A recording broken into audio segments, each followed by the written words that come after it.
Hey everybody, today we're going to go over the ZH14G Pro. Unfortunately, we had sold out of the pilot control units, but we still wanted to get you the information out today. And this is the new ZH14G Pro. When you look at these, they still have the poly-molded canopy, U-boom, and some of the other features you're used to in the Pro side. Again, this one comes either or, standard console or pilot control. I was hoping we were going to be able to keep 2 or 3 of the pilot units, but they moved here this week. So we're going to get the videos out. That way you guys can at least see them. As far as specs, they're very comparable to the other Pro units. You got 9'3" on max reach, 9'1" on max digging height. You got a 37.5-inch wide blade, so you do cover the tracks by a 1/2 inch roughly on each side. 180 by 72 by 37 tracks. And then everything else is pretty comparable from one Pro to the other, except these units are set up for the bigger guys. So when you look at the KH14G Pro with the console in the middle, it is a little bit harder for a bigger fella. So his option was only a BH14G Pro. And then that one has the raised middle for the valve body, where this one is a flat console. So it's a little bit higher on the first step. However, you have bigger area here for the platform for your feet and stuff. And then this comes out and up, so it gives a bigger fella the ability to get in. It's also got a heavier roll protection. It's also got a poly-molded canopy, like I said, so you don't have a rattle like a base unit, like a 12 or something. Now, we do pretty well with them. We have rubber pads that we put in them if they do have any kind of rattle. The first models did not, so that's something that we've kind of improved on. Before anybody says anything, these are the first ones, and I understand this is not a lay flat thumb. The next models that we have coming will have that lay flat thumb. That was really the only thing they messed up on, is they put the cheaper thumb on these ones. Again, if you go with the ZH14G Pro in the future, they'll have the traditional lay flat thumb. 3-way diverter, and again, I know it's not technically a 3-way diverter, it's a 2-way diverter, but to keep people that are not familiar with terminology straight, it's 3 ports and 2-way. That means that you got your auxiliary flow that comes in, and then you have 2 auxiliary functions that all you do is you rotate this one way or the other. One way operates your thumb, the other one's gonna operate your auger or your hammer or whatever you're doing there.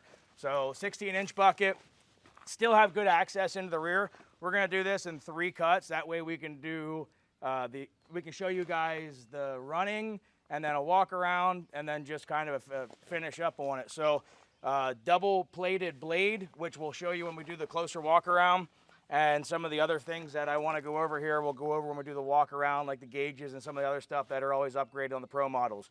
So I'm just going to give it a quick run around. That way you guys can see the body panels and you can see the layout. And then when we do the walk around, we'll also show you some of the things that that are different from a base model. So like a ZH14G, which is your base model, it still has edge protection and curl protection, but it doesn't have the double plating on the back of the blade. And then the U-boom allows you to have a traditionally smaller boom and still have the same digging depth. And that's what I wanted to show you. So even with this being a U-boom, which usually you lose the digging height, this one has the digging height and it still has digging depth. And in a smaller machine, you got to have actually a little bit longer boom pin to pin, which it's not much, it's a couple inches, but having the design where this is on top, you are saving that, as well as having the lines around the inside where they pop out the side of the boom here. It keeps everything nice and tucked away. So again, I'm going to go over the operations, and then we're going to do a walk around, and then we'll finish up. So I'm going to do a quick video here. We're just going to pretty much drive it, push it around. Again, I know the thumb is not what everybody's used to on the Groundhog. It's the only one that they messed up, I think, on the build. We've been going over these for the last few weeks, and I think that we did a pretty good job. Obviously, we're not the first ones at the body style. I don't lie to anybody. We don't tell anybody we're the only one to do X, Y, or Z. We try to do better than X, Y, and Z. So that's the intention. All right, so now we're just gonna do a simple start up. If the engine was cold, we pull our choke up, which is right here to the side, throttle right here to the side. You push the button, you give her a little bit of throttle. And again, down to even simple stuff. So the keys on these have the cap over the key, so the standard models have either a flip cap or even no cap. They just have a standard key that goes into the ignition, and these have a cover with the key, so just simple stuff like that. And nice and quiet on these ones. The exhaust is routed down around the bottom through the counterweight. I really wish we would have been able to keep the pilot control units for you guys. I think they're very smooth. They're running a double stack pump. A little bit smaller double stack, but honestly it's been plenty.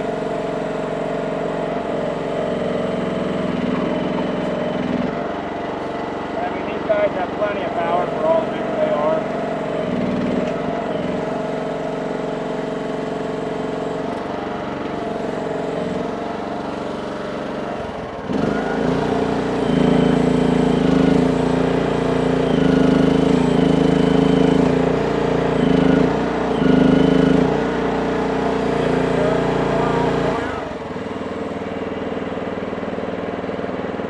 The other thing is, we don't even got to kill the throttle and use the dig.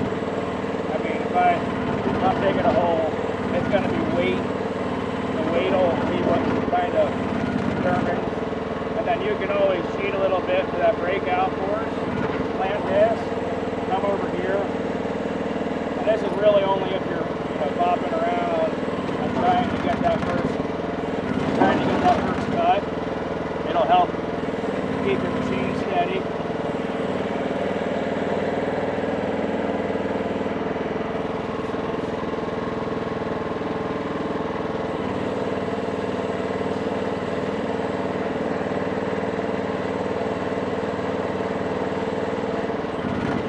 Obviously, if I want to listen to it, hammer, I can turn my throttle up, but there's really no reason. I think that if you compare this to a Kubota VX22 or something, that stroke time is probably 5 times faster. And then here we go in, out, curl.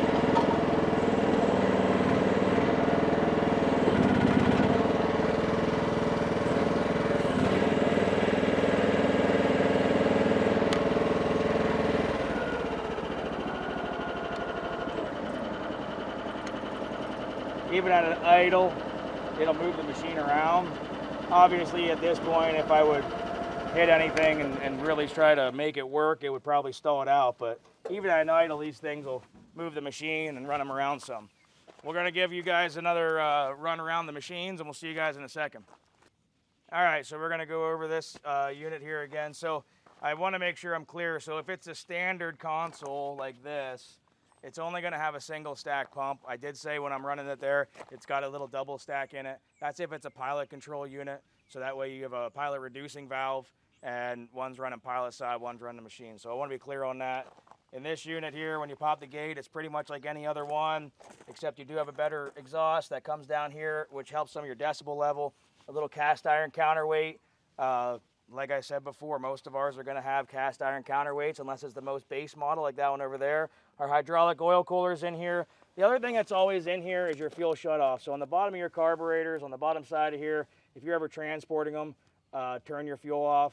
And then the seat does pop up on these.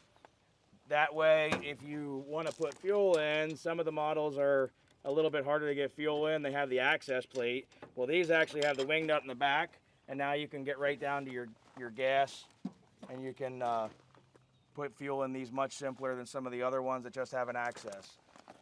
So the other thing that these ones have, obviously I went over the canopy. We got the big gate in the back that opens up, but it's got the cover over the key, so a little bit better key switch in it. You have digital hour meter and a digital voltage meter, and these are supposed to be waterproof. I don't want to say that and someone call me because they do get some moisture in them, but they are supposed to be waterproof. And then on your pedals, you have your auxiliaries, and you do have two, even if you don't have side swing, or if you're running two different functions here, you'll always have your auxiliaries on your blade. The other thing is, like I talked about before, your digging heights and dumping heights, even though the blade or the boom may look smaller because we have the U-boom and stuff, it's going to get the same digging height, same digging depth. And then on your base models, that rear gate, that everything we just went over, so like the blades, that one has that double plated blade. Again, you're going to have edge protection, curl protection, but you're not going to have the double plating. There's going to be differences from one to the other, that you're going to have everything here on your console.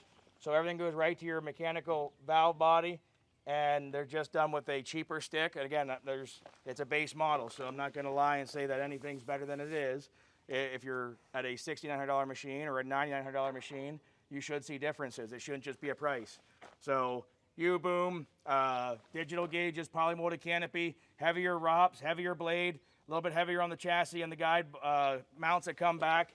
You got hydraulic oil cooler, a cap on the key, and you have just, little thing here and there that starts to add up, U-boom and so on, three-way diverter, and then again, we are going to be having the lay flat thumb moving forward, so double-plated gussets, the whole deal, everything you guys know us to be is what you're going to have on them. Even on the cheaper models, we try to incorporate 95% of that, so even the cheaper models are going to have the oil cooler and so on.